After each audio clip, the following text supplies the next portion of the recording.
Salut à tous, bienvenue dans cette méga formation partie 1 sur Docker. C'est quoi Docker? Docker, c'est une plateforme pour la construction, l'exécution et la distribution des applications. Oh, Donald, c'est quoi? Donc, d'abord, directement, je me présente si tu es nouveau sur la chaîne. Moi, c'est Donald, ingénieur de formation. Sur cette chaîne, on parle de software engineering, data analysis et machine learning.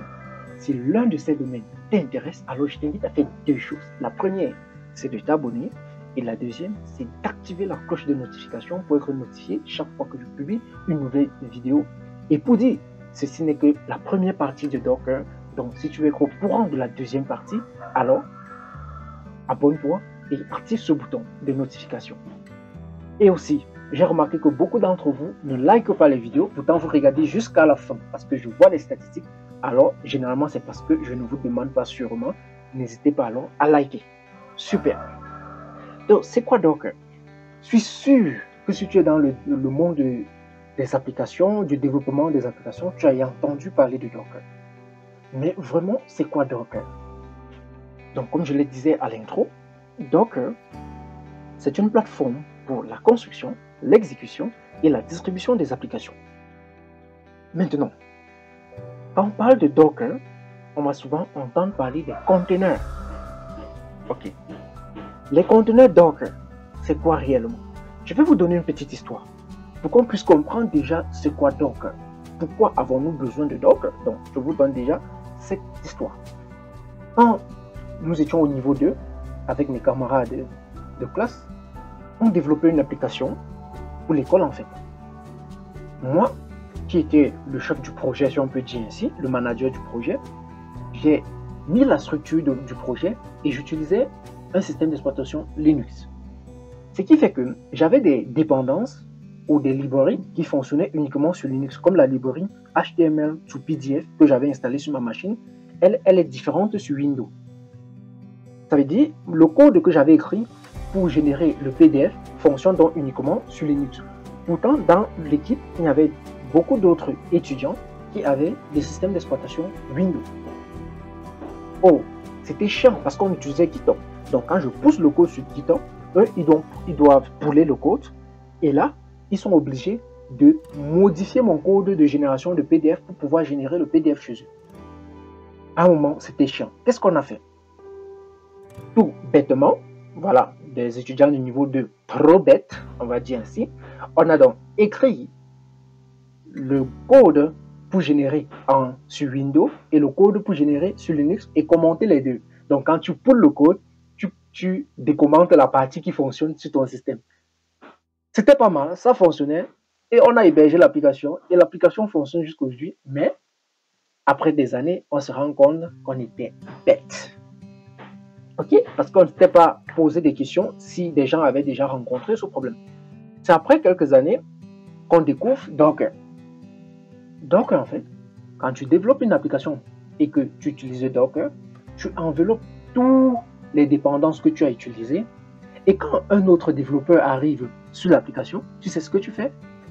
Tu l'envoies une image de ton application. Cette image est générée par ce qu'on va appeler les conteneurs. Dans un conteneur, à l'intérieur, il y a toutes tes dépendances. Tu le donnes juste cette image. Et tu sais ce que lui fait sur sa machine? Lui ne fait plus rien. Il exécute l'image et il continue à travailler dessus. Et c'est tout. Ok? Donc, plus rien à faire. En fait, il ne modifie rien sur le code. Il continue juste à travailler. Voilà.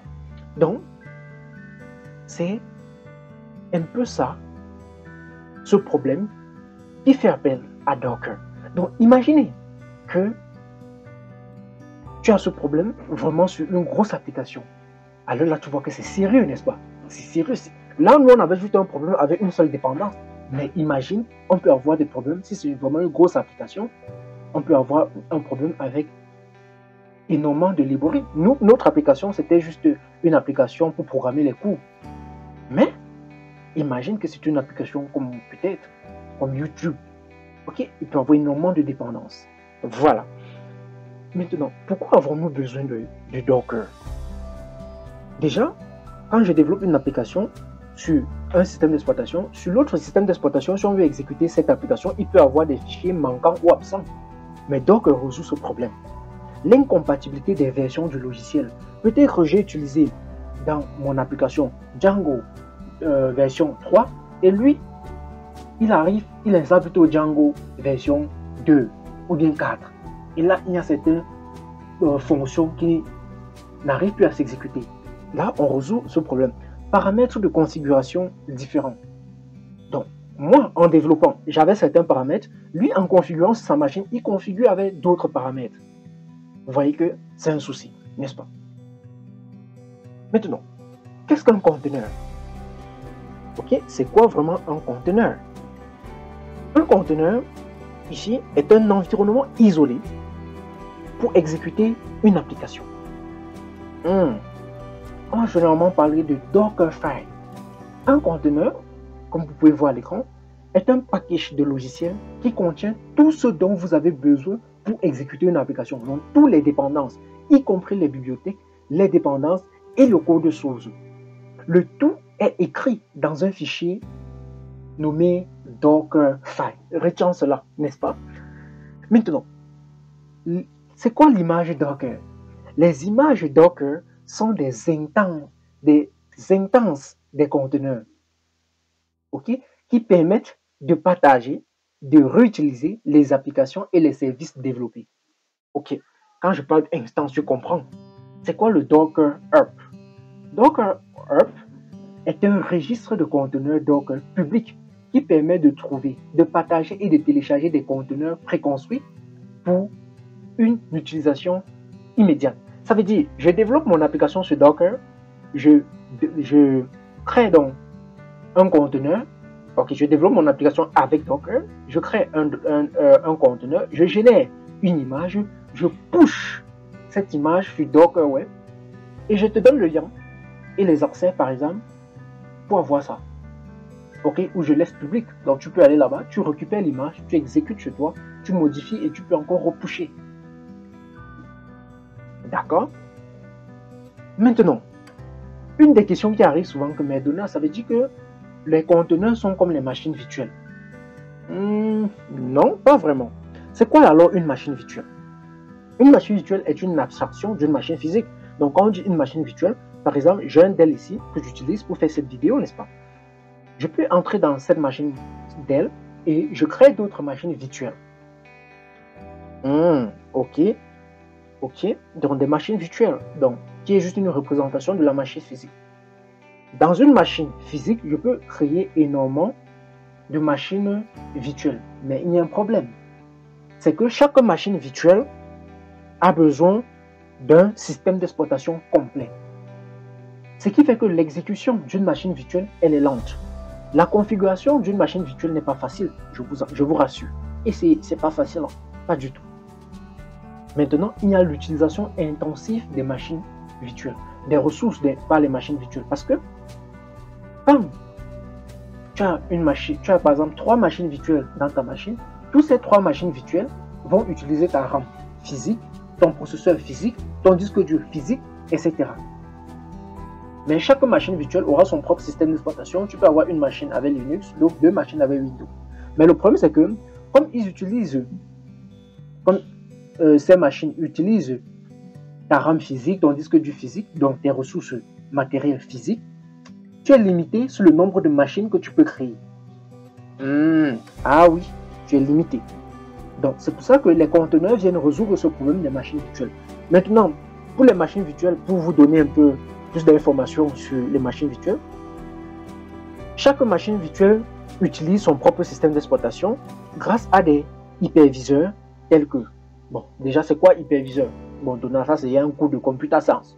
Bon, passons sur les hyperviseurs, mais il faut juste savoir que c'est eux qui permettent de manager les machines virtuelles sur une machine physique. Exemple, donc ce sont des logiciels. Hein. Exemple de logiciels, on a VirtualBox, sûrement tu as entendu parler. On a VMware, qui sont multiplateformes. Donc on peut utiliser VirtualBox et VMware sur tous les systèmes d'exploitation pour créer des machines virtuelles. Mais il y a Hyper-V qui est uniquement pour Windows. Bon, passons sur ça. Nous avons trop parlé. Hein. Maintenant, la différence entre une machine virtuelle et un conteneur. Regardez, ici, j'ai une machine virtuelle, n'est-ce pas? Vous voyez que voici les machines virtuelles. Voici la première, voici la deuxième et voici la troisième. Il y a un hyperviseur là qui permet de manager tout ceci. Vous allez voir que chaque machine virtuelle a son propre système d'exploitation. Ok, donc sur la première machine, j'ai une application 1, la deuxième application 2, la troisième application 3. Et chaque application a ses librairies et a son système d'exploitation et managé par le hypervisor. Maintenant, regardez les conteneurs. Les conteneurs, eux, besoin d'un seul système d'exploitation et je peux mettre plusieurs conteneurs. Ok, regardez, j'ai un conteneur ici, deux conteneurs, trois conteneurs. Chaque conteneur contient une application et je peux créer une infinité de conteneurs. Alors, chaque conteneur a son application et ses librairies. Application, librairie, mais ils n'ont plus besoin de quoi? D'un système d'exploitation parce que le système d'exploitation est en bas. Ok? Ils ont besoin du container engine. On va voir ça lors de l'architecture de Docker. Ok? Donc, c'est un peu ça la différence entre une machine virtuelle et les conteneurs. Entre les machines virtuelles et les conteneurs. D'accord? Super. Maintenant, quels sont les inconvénients des machines virtuelles? Donc, gourmand en ressources, configuration complexe. On a vu ça, n'est-ce pas? Quels sont les avantages des conteneurs? Efficacité et consistance. D'accord? Mac a besoin d'une machine virtuelle pour exécuter les conteneurs parce que le système Mac ne permet pas vraiment de créer des conteneurs, mais on a besoin d'une petite machine virtuelle sur Mac, bien sûr une machine virtuelle Linux pour créer les conteneurs sur Mac. Voilà. L'architecture des conteneurs de Docker. L'architecture de Docker. Docker est basée sur une architecture client-serveur. On va revenir dessus. Et communique avec les composants serveurs. Les clients communiquent avec les composants serveurs en utilisant des API REST. Voilà, le serveur est un moteur Docker qui gère les conteneurs en fait. Toutes les applications sont contenues dans les conteneurs et elles partagent le noyau de l'autre. On va parler de noyau aussi, le kernel, le kernel du système d'exploitation. Bon, si tu ne connais pas ce que c'est que le kernel, alors il faut juste savoir que le kernel, c'est la partie principale, ou bien le noyau d'un système d'exploitation. Donc en gros, Docker fonctionne sur client-serveur. Donc je suis un client, je peux avoir l'image, ok, en faisant un get, n'est-ce pas? Ok, je fais juste un pull, j'ai l'image sur moi. Et je peux exécuter. Donc, en pratique, ça sera mieux, je pense. En pratique, ça sera mieux. Ce qui fait que, dans la prochaine partie, nous allons installer Docker sur notre machine. Et, vers la fin, nous allons prendre une application en Django et la dockeriser. Ok, dockeriser. Voilà, is Docker. C'est quoi? Dockeriser ou Docker? Bon, dockeriser. Et voir comment je vais vous partager le lien de ce Docker et vous allez récupérer l'image chez vous et exécuter sur votre machine. Si lors de l'exécution, vous avez un problème, on ferme la chaîne. D'accord? Alors abonne-toi.